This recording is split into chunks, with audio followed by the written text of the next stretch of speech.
It's 5:30, so we'll call to order this meeting for Monday, October 5th. Karl, would you give me a roll call, please? Please announce your attendance by saying present. Councilmember Renly.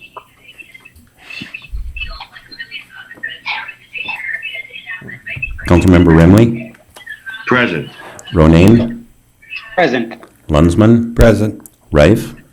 Present. Johnson. Present. Reinbold. Present. Langer. Present. Rux. Present. Mayor Schoeneman. Present. Please stand with me for the Pledge of Allegiance.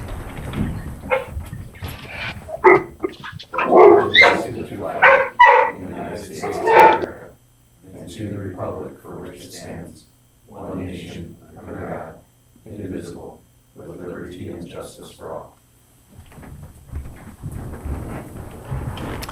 Start this thing off by asking for a motion to approve last week's minutes for the meeting of September 28th. Move to approve last meeting's minutes. Second. A motion from Councilman Reinbold and a second from Councilman Rux. Karl, would you give me a roll call vote, please? Councilmember Remley. Aye. Ronayne. Aye. Lunsman. Aye. Reif. Aye. Johnson. Aye. Reinbold. Aye. Langer. Aye. Rux. Aye. Mayor Schoeneman. Aye, motion does carry. We'll move along to acknowledgement of October proclamations. We've got a proclamation for Pregnancy and Infant Loss Remembrance Day, which is on October 15th. I think that our city manager's recommendation, we move away from reading these things because some of them get so long, but this will be one that I'd be happy to read aloud here and then pass along to Councilmember Langer, who had brought it to our attention. Whereas tens of thousands of families across the United States are devastated each year by the death of their baby from stillbirth, miscarriage, SIDS, or other cause at any point during the pregnancy or infancy, whereas the grief of these families and the values of their babies' lives are rarely acknowledged, and whereas in 1998, U.S. President Ronald Reagan declared October as Pregnancy and Infant Loss Awareness Month to recognize the unique grief bereaved parents in an effort to demonstrate support to the many families who suffer such a tragic loss, and whereas promoting awareness of pregnancy and infant loss not only increases the likelihood that grieving families will receive understanding and support, but also results in improved education and prevention efforts, which may ultimately reduce the incidence of these tragedies. And whereas in October and always we honor all babies amongst the stars, and whereas the Mothers of Angels of Aberdeen, South Dakota, a local group dedicated to providing love, support, and understanding to families devastated by the loss of a child, and whereas Mothers of Angels of Aberdeen hosts a walk every year to celebrate the memory of these angels. In October, a walk to remember will be held on October 10th. 2020 at the Wiley Park Pavilion from 10 a.m. until 2 p.m. Now therefore, be it resolved, I, Travis Schoeneman, Mayor of the City of Aberdeen, do proclaim October 15th, 2020 to be Pregnancy and Infant Loss Remembrance Day. Thank you. I'm going to pass this off to Lori, the founder of the Mothers of Angels. Thank you, Chris. Would you like to say a few words? Yes, I could. No, please do. I wasn't planning to, but I sure can. Thank you, guys. So Mothers of Angels started back in 2012, basically a group of local moms that just wanted to do things in remembrance of our children. And so at that time, we started a group that provides a memory box program to small hospitals that don't have services that larger hospitals have. And so at the same time we provide the memory box program, we also started the Walk to Remember. So yeah, it's been a really great program, and it's how I met Tiffany, and so I appreciate the proclamation. Thank you very much for sharing.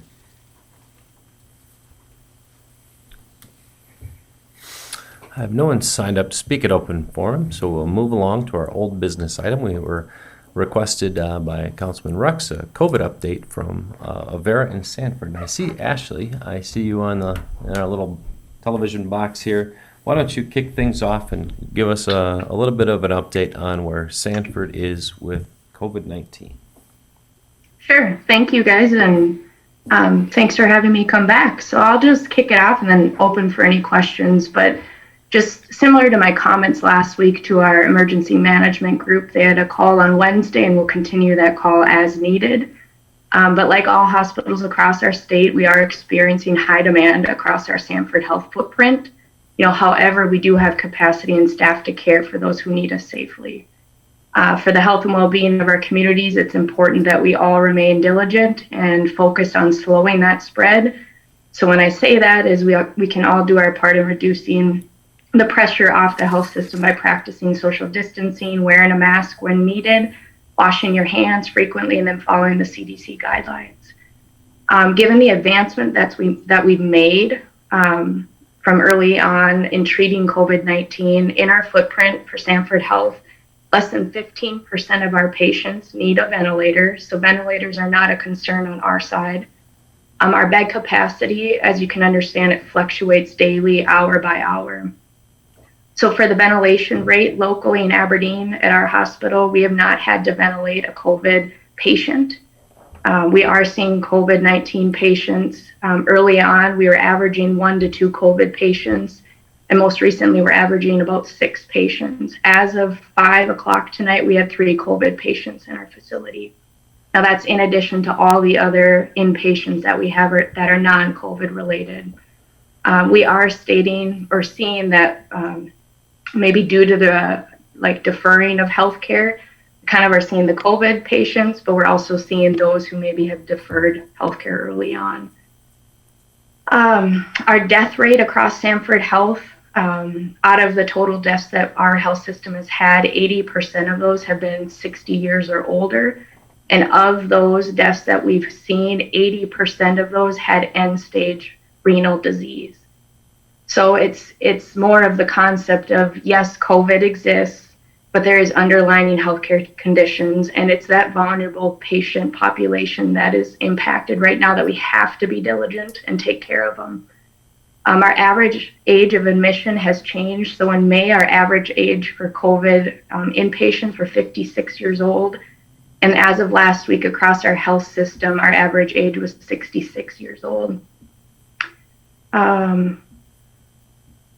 Let's see, I think that's kind of from my end, why just letting know that it can be challenging, day by day, but we're grateful for all of our staff and physicians who provide the outstanding care throughout the pandemic. Work diligently to serve our patients and communities can be challenging. So we recognize that, and we continue to monitor our staffing daily. Again, our average daily census, it fluctuates hour by hour, but we're managing through any of our staff challenges that we may encounter. And I'll turn it over to you, Kelly, to give an Avera update, and then we can open it up for questions. Sounds great. Thank you, Ashley. Can you hear me okay? Yes, go ahead. All right. Well, I just want to say, first of all, Todd had another commitment, and I'm sorry he wasn't able to join this evening, but thank you for having me. And just want to raise up my gratitude and appreciate all of our healthcare heroes. We've realized that COVID is not a sprint, but it is a marathon at this point. And many of the points that Ashley did hit on remain the same for Avera St. Luke's too. We really strongly encourage everybody to remain diligent at this time, mask and social distance, wash your hands, and do your part to make sure we can responsibly take care of our community. So we're able to have the tools and staff to take care of our patients when they're in need. Right now, currently in our walls, we do have 14 COVID positive patients. In September, we did see 33 patients and treated them in our care. Average length of stay for these patients was roughly 6 days. The longest stay that we did have was 47 days. So it is a wide variety. The average age of the person in our walls in September was 73 years old. Since April, we have had 8 deaths.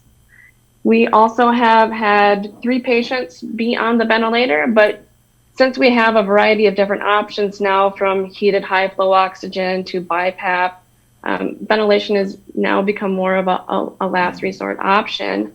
Also, with our clinical trials, remdesivir and convalescent plasma, we're able to get patients a variety of different treatments to hopefully get them back up on their feet and as independent as possible. So again, I'm thankful for all of our healthcare workers and where we're at. And our staffing, it is sometimes hour by hour, but we do manage through. We do have the capabilities to take care of our patients. We are looking at our footprint and making sure that we are taking everybody as we can. So like Ashley did say, sometimes it is hour by hour and it fluctuates and we manage. So I'll open it up for any questions. Councilman Ross. At the beginning of the pandemic, we heard that basically there were shortages of PPE, masks, and other items that were necessary to protect your nurses during this. Have you seen those issues improve? Are you able to get the PPE that you need for your nurses and staff? So from Sanford Health standpoint, yes, and that's not a concern for us. So throughout our footprint, we're able to shift our PPE to the facilities of need, but we're not impacting other locations. So as an example, up in North Dakota, Fargo and Bismarck, they're starting to see that surge. So we're able to shift supplies where the demand is at. And that is the same for Avera. It is good to be in a system so we are able to help the areas in need and be able to flex to the areas that need certain items. Kelly, when we had a conversation with Mr. Forkel the other day, he reminded us that that you guys see patients from quite a broad area, and so I pulled numbers from some of the surrounding counties to kind of see what those guys' COVID situation looked like. And a majority of those counties also are represented by either a medical center or a hospital. What is it that makes a patient need to come to Aberdeen from, say, Mobridge, where they've got their regional health center, or Bowell, where they've got their hospital? I think part of the reason why they may want to come to Avera to have a different, I would say, care would be because we do have we can provide remdesivir, a convalescent plasma, and just our experienced staff to make sure we can manage those patients. A lot of patients with COVID do have other comorbidities, so it may not just be that they have COVID, but they also have renal disease or other issues going on. Sure. So most of the time it's just a personal choice that they're choosing to come to the healthcare systems in Aberdeen. I think that the doctor has reviewed and determined that a better level of care would be at Aberdeen. Understood. Thank you very much. And you do the same thing, like if someone could have a better level of care in Sioux Falls, you send them to Sioux Falls. Correct. We work as a team. Mayor, may I ask a couple of questions, please? Councilman Ronayne, what have you got? Thank you, Mayor. Well, I've got, I guess really the bottom line for me, and I would ask this of both of these experts that are here tonight. Bottom line for me is we know that we have community spread. I noticed today that we have a positivity rate of 17.7%, which is way high. Is there something that we ought to be doing as leaders in this community? Ought we be mandating masks? Ought we be doing something else to try to slow the spread? Because obviously requesting that the populace be diligent, as both of you have said, has not been successful in slowing the spread. Is there something else that we need to be doing as a city council?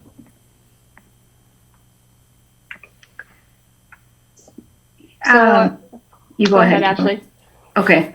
I was just going to say, as a city council, I leave that policy decision left up to you guys as the elected officials, but we do know masking and social distancing does help slow the spread of this. I look at it as regardless of whatever you guys decide, it's a personal responsibility to do our part to reduce the spread.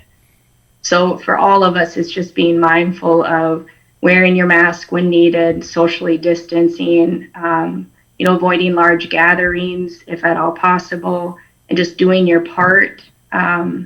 Honestly, if you do consider it a mandate, again, it's your guys' decision as a council.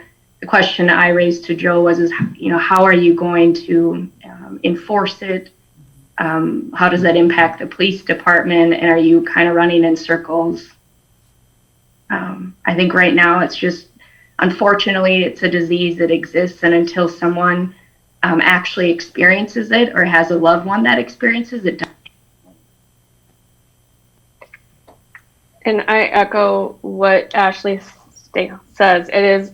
We do encourage everybody to wear masks, socially distance, wash your hands, and then take that on as a personal responsibility to make sure we're taking care of our community. But again, that is going to be the council's decision to enforce that mandate. Thank you very much. Anyone else have any things to add? Councilman Ross. What have you guys seen as far as testing? I know that I drove by Sanford, and the line for testing out their hospital a week ago was probably a block and a half, 2 blocks long. I also know from personal experience, it takes quite a while to get some results back, a week or more. Do you guys feel like you have the testing capacity to continue at the heightened pace? And do you feel that the quicker results would benefit people more, or is there nothing you can do as far as the time it takes to get tested? From Sanford Health's perspective, and if you have heard differently, please have that patient call me. But our turnaround times for an outpatient test is anywhere from 24 to 72 hours. And it's actually closer to that 24, 48 hour. We do have rapid testing available for our inpatient ED patients, high-risk patients, our employees, the police department, any essential care worker, and we're able to get that resulted within an hour. From a Sanford Health perspective, we don't have a testing concern at this time. And at Avera St. Luke's, we are looking at how we are providing our rapid tests at this time. We're just looking at, as this company is transitioning, they're making different packages of the testing, which will be what we call a quad test, which will encompass RSV, influenza A, influenza B, and the COVID test all in one swab. So the company, this is nationwide, has stopped producing that rapid test. So we are just monitoring the amount of usage of our rapid testing supplies at this time until that quad test comes out and is allocated to us regionally. Mayor, I have a question. Councilman Rife. What's the status on the science if you contract COVID, can you get it again? I've heard different things, and I just want to get your opinion. If you get it once, are you immune, or can you get it multiple times? I'm just curious. So it's honest answer, Josh, it's too early to tell. Each day we gather more data. And so if you've probably heard some mixed media or data out there around 90 days. So if I have 90 days immunity, that's still kind of up in the air. The antibody testing. So we do offer antibody testing, walk-in, $65. But even if that was positive or negative, there's some controversy of what is telling you from your healthcare provider. As time goes forward, and there'll be a vaccine that comes out in the near future, there'll probably be 2 or 3 different vaccines that comes out. Even though the vaccine comes out, it'll still take us a year to actually see how we responded to the vaccine, right? And so I try to remind people that just because a vaccine comes out, COVID doesn't go away. We'll encourage the vaccine. The vaccine will be rolled out from the Department of Health. We'll get our pod system going on, but even that, we're finding with COVID, there's different strains of it. And so it's just a unique disease that we're all reacting differently to it. Thank you very much. Well, both of you, I want to thank you for your continued effort in this fight. We're very fortunate as a community to have two wonderful hospitals that have such great people both running them and actually doing the day-to-day operations. So thank you very much, and for the community or anyone else that might be watching, this should definitely serve as a great reminder. Follow the guidelines, do your part to mitigate the spread of this disease so that we can continue to manage it as it hits us. With that, if there's nothing else, I bid you two farewell and appreciate your input here today. Thank you, Mayor. Thank you. Have a good night. Thank you very much. We'll move along to our consent calendar. We've got a possible approval of 4 items. Can I get a motion to approve our routine city business? Move to approve. Second. Got a motion from Councilman Lensman and a second from Councilman Reinbold. And since one of our items is kind of unusual, I guess, from what I've seen in the past, I wouldn't mind. Brett, would you be happy to jump up and tell us a little bit about your about the pod pandemic vaccination exercise on October 30th?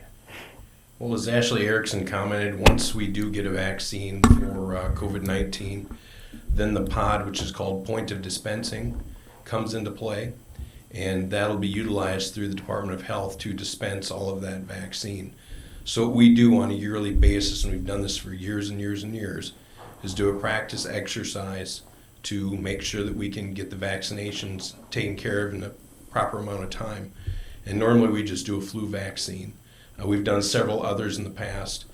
And the last time that I can remember the pod was really active is when we had the H1N1 pandemic, and the pod took place there, and we ended up doing vaccinations through that as well.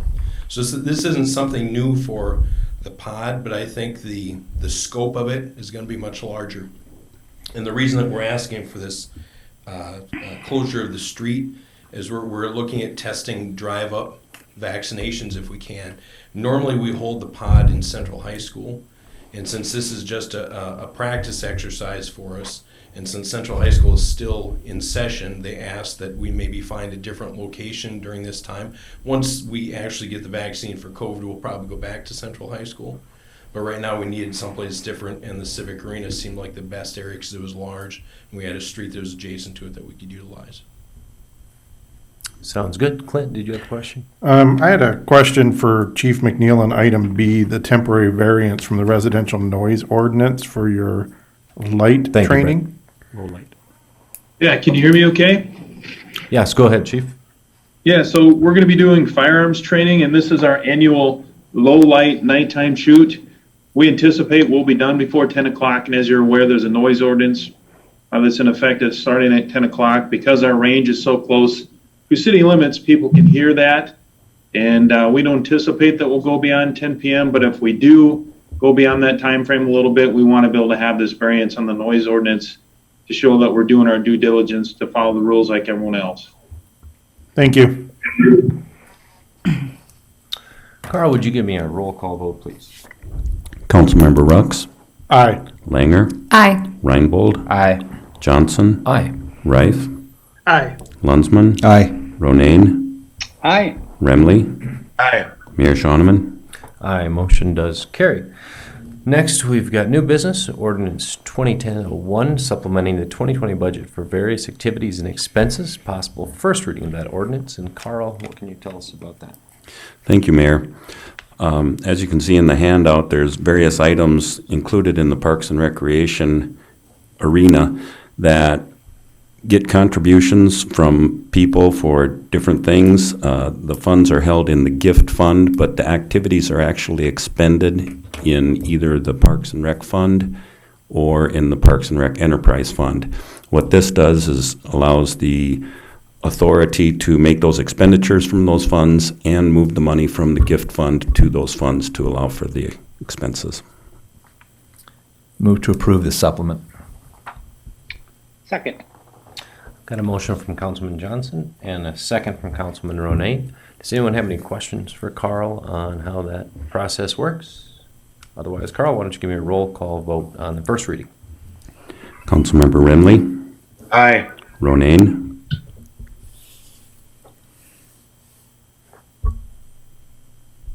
Aye. Thank you. Again. Lunsman, Aye. Reif, Aye. Johnson, Aye. Reinbold, Aye. Langer, Aye. Rux, Aye. Mayor Shoneman. Aye, motion does carry. Next, we've got the request to purchase a new 2020 Superior DT74J broom for the Public Works Department Street Division from DMI Inc. in the amount of $65,958. And Robin, you're here to tell us about that broom. Yeah, so this is a little bit of an unusual request because it was not something that we originally came into the budget asking for. Part of the issue is, and we don't like doing that. We don't want to go outside of our normal budget. We did spend less money on a paver this year, and that doesn't create a deal where we say, hey, we've got some money, let's go ahead and see what we can do to spend that. That's not how we operate. But this particular unit is becoming a problem. A year ago, an engine blew on us, and we replaced it. Now other things are starting to go bad. As you can see by the write-up, we're on its third engine.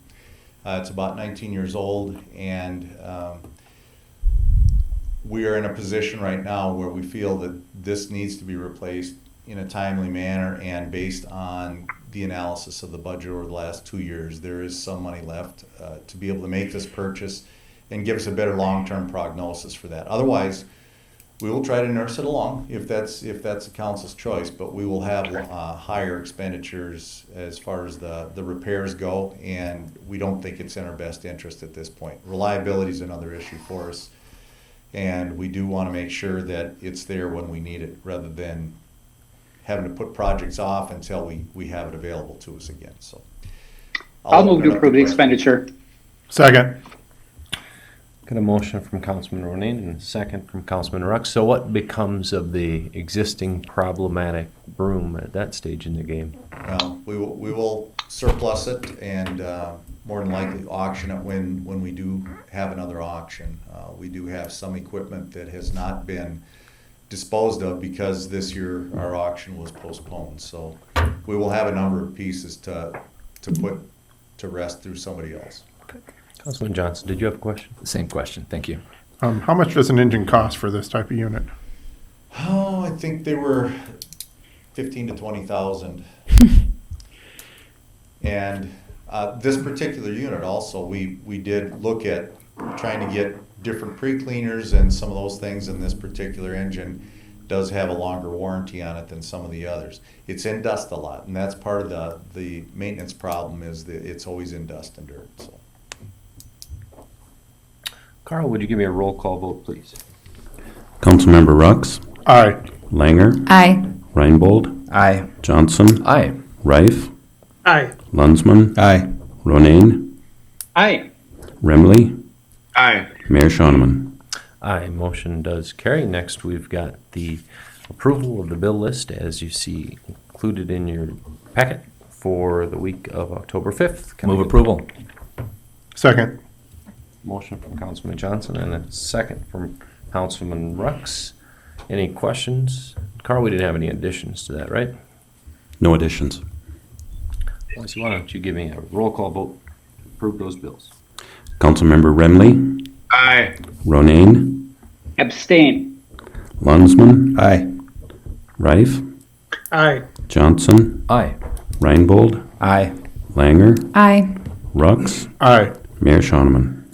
Aye, motion does carry. Next, we've got the city manager's report. Joe, what have you got for us here this evening? Just a couple of little things. Next Monday is a federal holiday and Native American Day, so city offices will be closed, meaning the council meeting will be on the next day, Tuesday the 13th at 5:30.